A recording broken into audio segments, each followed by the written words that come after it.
అంటే కేంద్ర ప్రభుత్వం ప్రతిపాదిస్తున్న విత్తన బిల్లు డ్రాఫ్ట్ భారత రాష్ట్ర సమితి తీవ్రంగా వ్యతిరేకించింది. కేంద్రం ప్రతిపాదిస్తున్న ఈ విత్తన బిల్లు వలన రైతన్నలకు తీవ్రమైన నష్టం జరుగుతుందని కూడా భారత రాష్ట్ర సమితి వర్కింగ్ ప్రెసిడెంట్ కేటీఆర్ అన్నారు.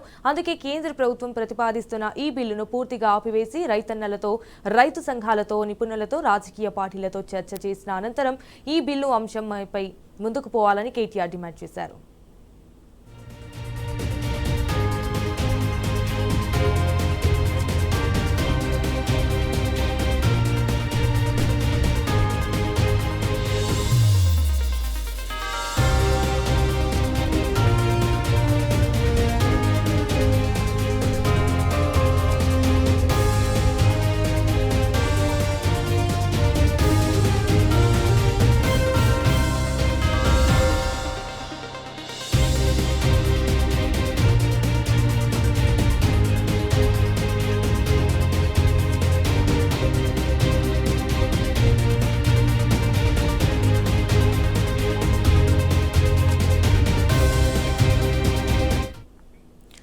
ముఖ్యంగా ఈ బిల్లులో నకిలీ విత్తనాలను కట్టడి చేసే అంశంపై స్పష్టత లేదని, నకిలీ విత్తనాల వల్ల నష్టపోయిన రైతన్నలకు నిర్దిష్ట సమయంలోనే నష్టపరిహారం అందించే అంశంపై గ్యారంటీ లేదని కేటీఆర్ అన్నారు. దీంతో పాటు కార్పొరేట్ కంపెనీలకు అనుకూలంగా విత్తనాల ధరలను నిర్ణయించే విధంగా ఈ బిల్లులో నిబంధనలు ఉన్నాయని, గతంలో విత్తనాల ధరల నిర్ణయంపై రాష్ట్ర ప్రభుత్వానికి అధికారం లేకుండా పోతుందని కూడా కేటీఆర్ అన్నారు.